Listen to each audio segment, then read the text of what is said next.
Again, the Korean load time taking a bit longer than expected, but almost times out perfectly. Welcome back to the Ting Open, ladies and gentlemen. You're watching a best of 5 through the Korean group stage. Of course, this is all made possible thanks to Ting, and because apparently it's not that obvious, Ting has put $5,000 up for prize pool in this tournament. Lots of ways for players to get paid, and of course, if you really want to thank them or you enjoy any of this content, please do us a favor. Make sure to check out bttv.ting.com. Ting is a U.S. mobile phone service and sadly limited to the United States only.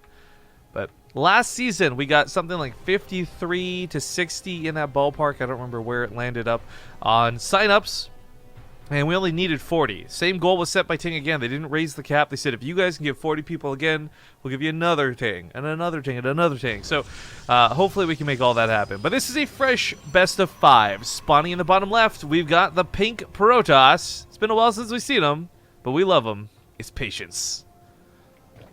Bottom right as the red Zerg, he's Soulkey. All right, and I really like that Soulkey didn't open up this series with something cheesy. No ridiculous pool or gas timings.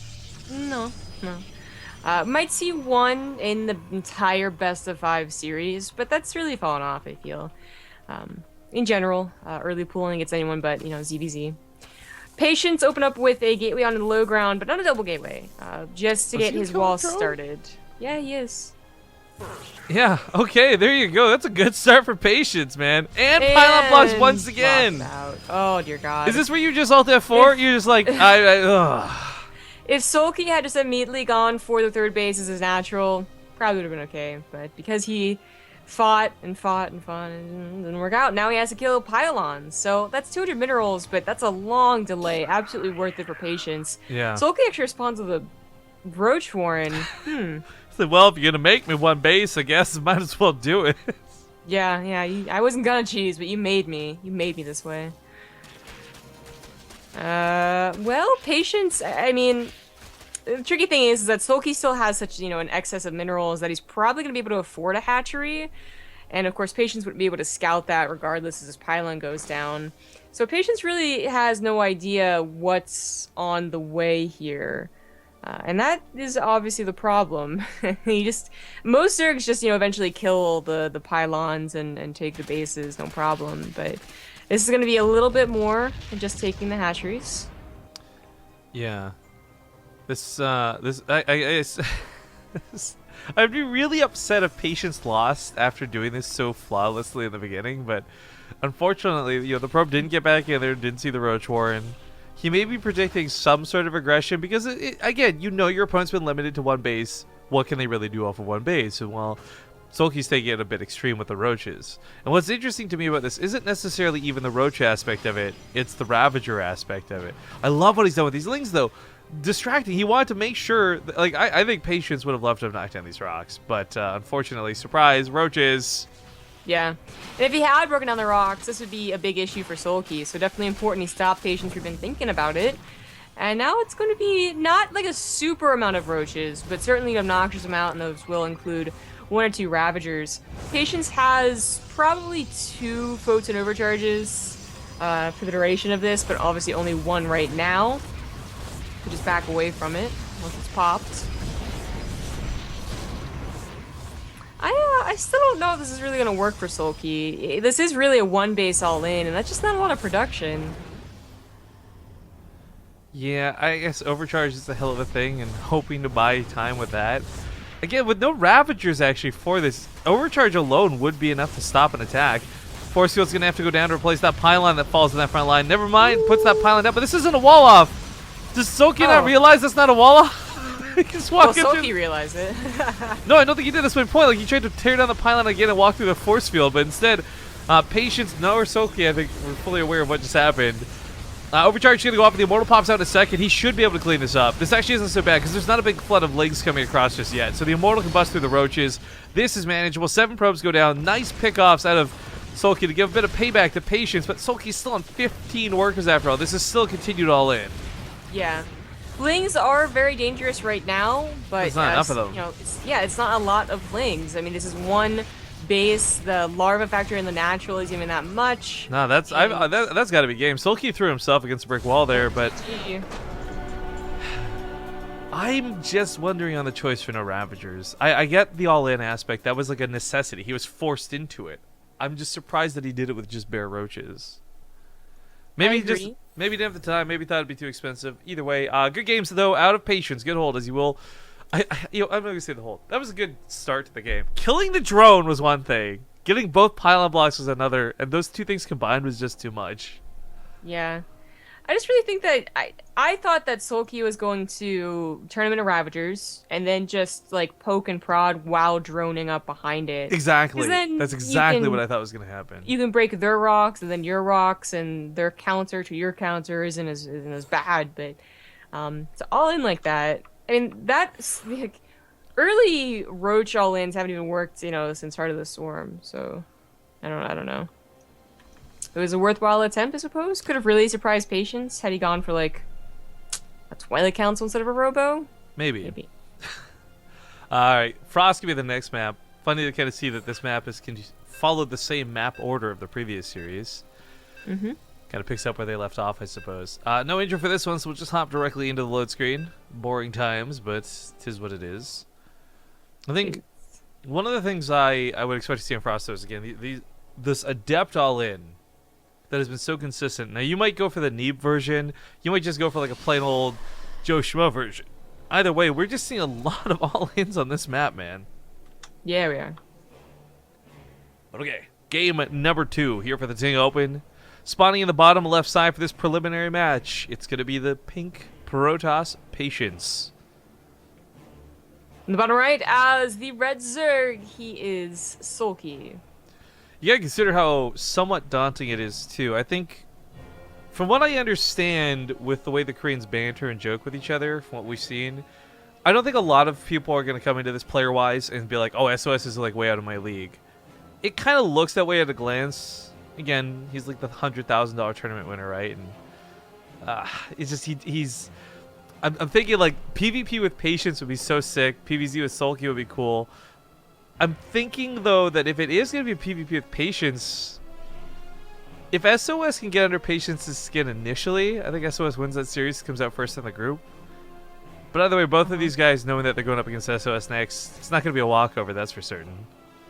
No. I think that Patience has the best chance, for sure. The matchup is a little more, I think, conducive to, I don't know, like weird things happening, mirror matchups.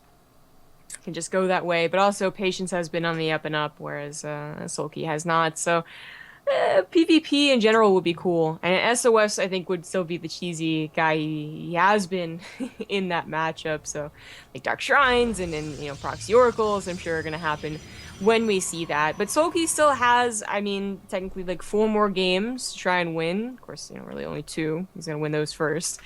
But this is a good position for him. We talked about all-ins. Protoss have been throwing out Adept all-ins for sure, but in these horizontal spawns, Zerg's been throwing out very powerful mid-game Roach Ravager all-ins, bringing the Queens along, get those league reinforcements, and if I was Soulkey, I would certainly try that. It's kind of a bummer that I just lost trying to counter because he pylon blocked me, but I still have another game if I lost this one. I think it's a really good all-in. I would definitely go for it, but I don't know what Soulkey's plan is. This is why I would be a terrible pro player, by the way, because I would just not recover off of being on tilt. I just feel like, no, fuck that first game. When I made the joke about alt F4ing, I would literally alt F4 and go find something else to do with my time. Yeah. Well, Soulkey won't get much of an opportunity for that mid-game all-in if Patience has anything to say about it, I guess. It's actually just a Stargate. That shouldn't end the game, but it might throw Soulkey's timings off enough that, this will be helpful. Whereas, I mean, seeing a proxy Stargate is not strange out of Protoss, but doing it versus Zerg and in this location is certainly odd. Yeah. I guess the assumption is their Overlord has already went through the north. Do you think he's going to go for the Rushed Oracle or the combination of the two and wait? Oh, wait for 2 Oracles. I think he's just going to try and get in there. Yeah, I think... well, actually, I'm a little surprised. He's going to lose this Adept, which kind of sucks, because he could have gone in with 3 Adepts. Now it'd only be 2. And that would have, done maybe a little bit more damage, but... This Adept goes into the natural, is going to lose it again. It's Hopefully not does getting a damage. lot done, and it's not scouting much either. So I'm not sure what his intentions are with this, other than like the worst distraction. But with the gateway coming down, looks like this Oracle is going to be escorted not by necessarily a second Oracle, but perhaps a lot of Adepts warped in. Overlord just now scouts the main. Soulkey doesn't go for speed, so he's not going to see any of this coming till it's a little bit too late. Yeah. If only he could see that there's only 2 gateways at home, that would be so suspicious. Well, I think and it is really funny seeing, like, 2 gateways at home and the third one proxied. Uh-oh. Well, Wait, what? Okay, super awkward. Yeah, Oracle? block it off. Oracle's gonna kill the queen, and he'll get probably 3 or 4 drone kills afterwards. He does manage to block it off. That shouldn't have happened. I don't even understand why or how. That's like both on the fault of Soulkey and Patience there, but Lynx will manage to get through and go towards the main. Oracle looks like it did get cleaned up by the additional queens. Got several drone kills before going down, however. Second one might get a few more too, as the queens. This forces the Adepts to warp in back towards the main, though, which is kind of a big deal, because if those were on the front lines immediately, the queens would just pull to the natural. Third base would have had no defense whatsoever. Dancing around the main, though, these links still haven't been cleaned up. 3 more drones go down to that, I think the Adept, actually. Oracle now on the way is going to be able to get a few more, as this Spore Crawler isn't quite done. And it's adding up to be worthwhile for Patience. You know, he only went for 3 gateways, but 1 was proxied, and of course he fit a Stargate into there, so it had to do some damage. But now Patience can have the opportunity to expand.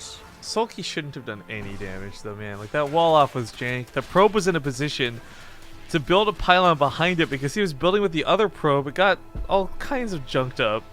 Yeah. Well, yeah, I mean, it should have been like a finished pylon, you're right, but he tried. Now the Adept attack is coming, and those Adepts from the north look very, very suspicious. Soulkey doesn't have an army right now to truly deal with it, but he's trying to get roaches. Problem is, Roach is going to pop out after a lot of drones potentially die. I like that pull away from this, as it will bring them safely elsewhere for the time being. And of course, with that third base up, you can at least mine off of this.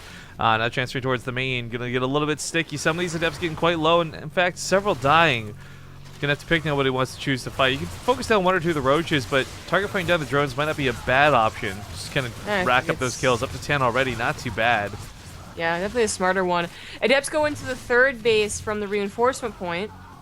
Unfortunately, a little bit late. This is really backfired for Patience. Not in terms of like he killed a lot of drones. That's great. 29 workers to 51. Boom, awesome. But there's no army supply.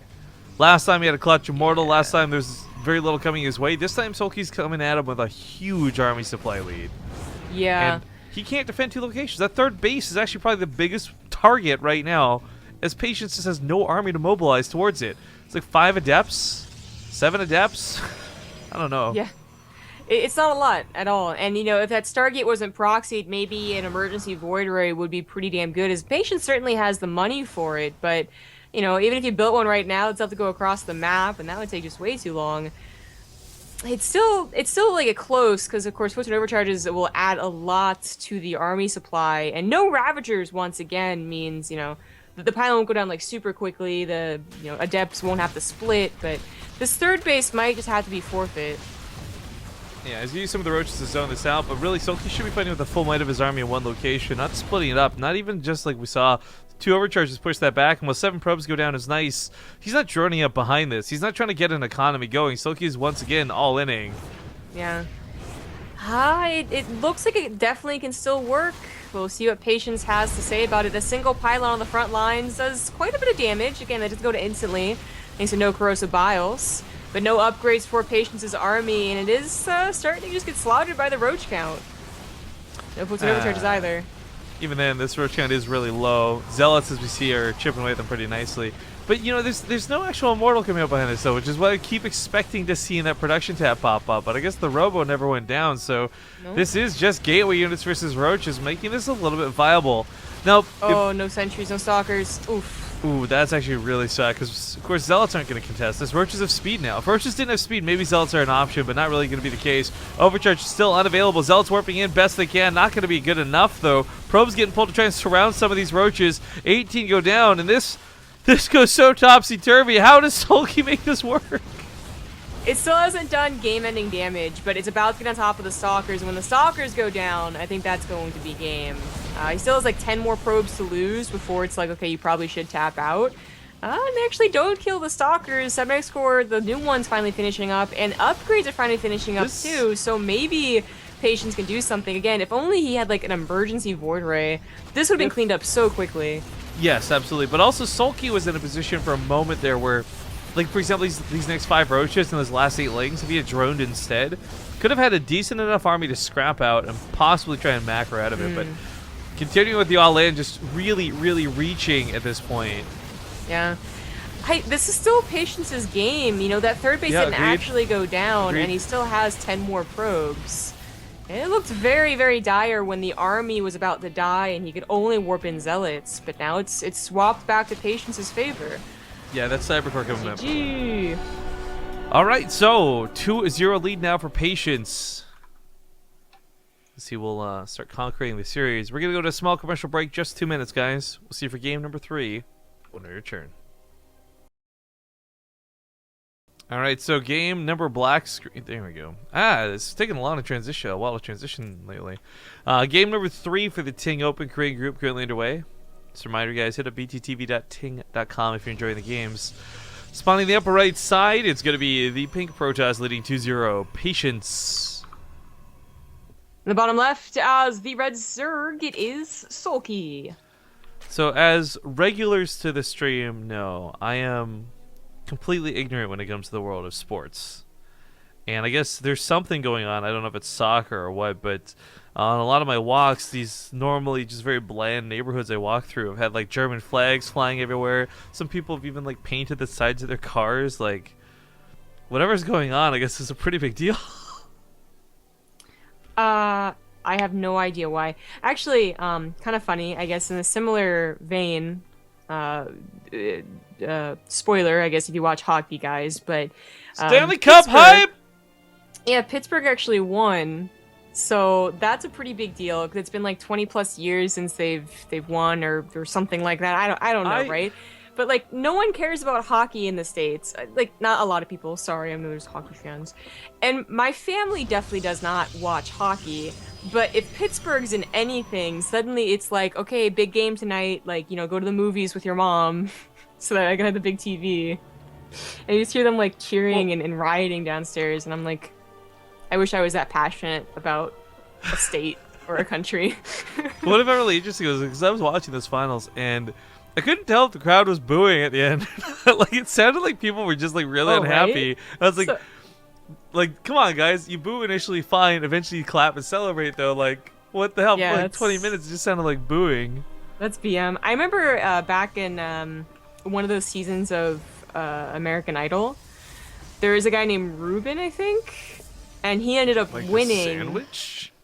Yeah, I feel like it was a sandwich. Well, it was something like that, right? Because when it was time to like the last 2, it was him and some other, like a girl or something, I don't remember. When they started like, you know, being like, who's gonna win? And they did a whole like dramatic pause thing. The crowd started going, Rube! And I thought they were saying boo. Oh, but Rube. Yeah, there's I was so confused. There's a hockey player from Vancouver, he's the goalie, Luongo. And the people would cheer Lou, right? And so you just hear this crowd, it would always sound like they're booing. It was rude. Yeah. Real sports. Right? Alright, Life so sports. The only thing I know, I know like very little about most sports, but I learned the term lateraling for rugby, and that's it. So it's like the one. I just love how you're so proud about that. I know, it's like the one thing I got going for me. But okay, Patience got a really nice scout on this, by the way. Bottom left, right there in the national base, kind of hovered around for a while. Got to see whether a third base was actually coming down or not. So, Braves brought back home. Stargate opener pretty standard. It's Dusk Towers. I would love to see a macro game play out between the two and see how Soulkey approaches this. But for the most part, not too much of a macro game though. As we've learned most recently, you just can't beat Protoss in the late game. You can get to a macro game up to a point, but then you just can't. Just stop. Yeah. I would doubt it was going to go to the same late game as Snoot versus Knee, but Dusk Towers does, you know, have more games like that than any other map, so it could. This is Soulkey's chance to finally show us a true macro game from him, not, you know, an all-in because he got supply or a pylon blocked, or an all-in because You know, one part he was attacked and had a good opportunity to counterattack. Two parts, like, you know, second part might have been his plan anyway with some spawn positions. This is a map that's going to be more perfect for macro. Nothing's happened to force Soulkey to be like, well, now I gotta attack or I'm going to be dead. And we can see what his power is in that mid-game. So apparently it's the European Soccer Cup. It's a pretty big deal. Or football, whatever. I mean, when isn't, like, European soccer a big deal? I just thought soccer goes on all the time, even in winter, personally. Right? I mean, I feel like that's my Twitter feed. It's just like, Isn't that why I they guess have it's the soccer season again. Isn't that why they have the spikes on their boots so they can grip through the snow? Right? Don't worry, they guys. just, I you know know- they're called cleats. Calm down. Don't they just go to a, you know, a country that doesn't have, you know, cold weather to play I guess- soccer? Whatever. As grew up in Canada, we didn't use Oh, snowshoes, so. I'm not being serious. I have no idea. I don't think so. So the Voider is an interesting choice, by the way. I'm not sure if this was more of him being worried about it, if he was doing this intentionally. I will say this, by the way. I know we haven't talked about it for a while. I miss Arthur's old tactics of like doing the Void Ray snipes. I'm wondering how effective those would be in Legacy, considering you've got more money for them now than you ever did in the past. I don't know. People don't do them, so I guess. Oh god, can you imagine that followed up with like an Adept Warp in or something? Oh, so dirty. Gross. Ugh. I hate myself for just even considering it in a hypothetical. Alright, so Adepts do get to the natural base. Roaches are here to thwart this. There are Spore Crawlers and Queens all over the place, so I really don't know what he intends to do with said Void Ray. Just chill with it, I guess. Yeah, I guess. I mean, we see Void Rays come out to deal with, like, you know, Overlords often enough, kind of replace the Phoenixes, but it could have been helping. It still could be helping or killing that Overlord that's right there, and it's still just okay, chilling. There it goes. It's looking now. Too late, though. Okay, he got really close to that Overlord too. I was like, he's gonna fight through it. Like, Right up awkwardness front. of the front lines aside, a bit of a supply block, kind of annoying, but does he have any idea that this Spire is on the way? And the answer is a big resounding no.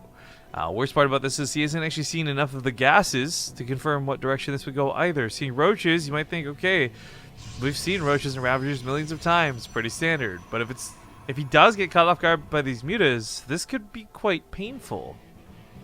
So I guess the question at hand, do you think he's going to go small mutas for harass or big mutas for investment?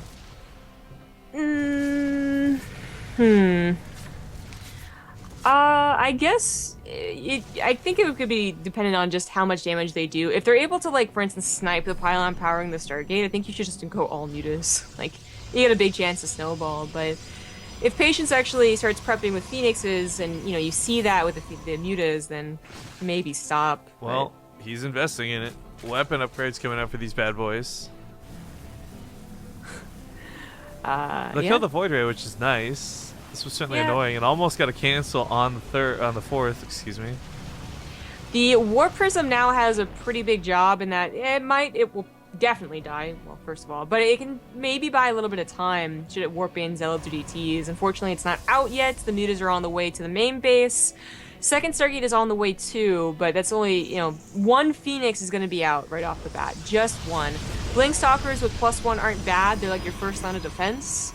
You really want that muta count to get up. Well, the cannons are a nice touch. Pylon overcharges will be necessary, but once this hits a certain number, you're going to have to almost rely on Phoenix. If you're not going down the direction of Blink Stalkers, which, I mean, he's got plenty of right now, this can get out of hand really quick. Actually, that was a bit more of a dedication than I think Soulkey really wanted to go for. Yeah, for a Warp Prism like that, too, something you'll eventually catch out in the open. Yeah. Lings and Roaches are coming underneath this. I think he was just expecting to see the couple of the Sentries and the Immortal in the front line. He definitely wasn't expecting to see those Stalkers come down and surprise him like that. Yeah, I guess so, but now he's paired up with Roaches and Lings, and this is actually super... Well, okay, not if he doesn't have detection. I was going to say this is actually going to be really hard to hold, but no detection. The mutas go back to deal with this Oracle, actually. I thought maybe a second War Prism, but just an Oracle? Seems a little necessary to pull back entirely. But that DT was going to get, you know, some serious kills if Soulkey had dedicated.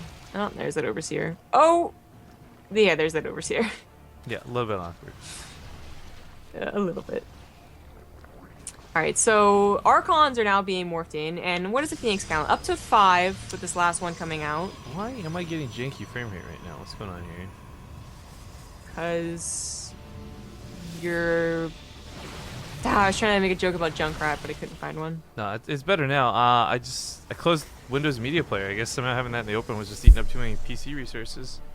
Oh, damn media player and its fancy graphics. Yeah, being on pause with no equalizer on whatsoever.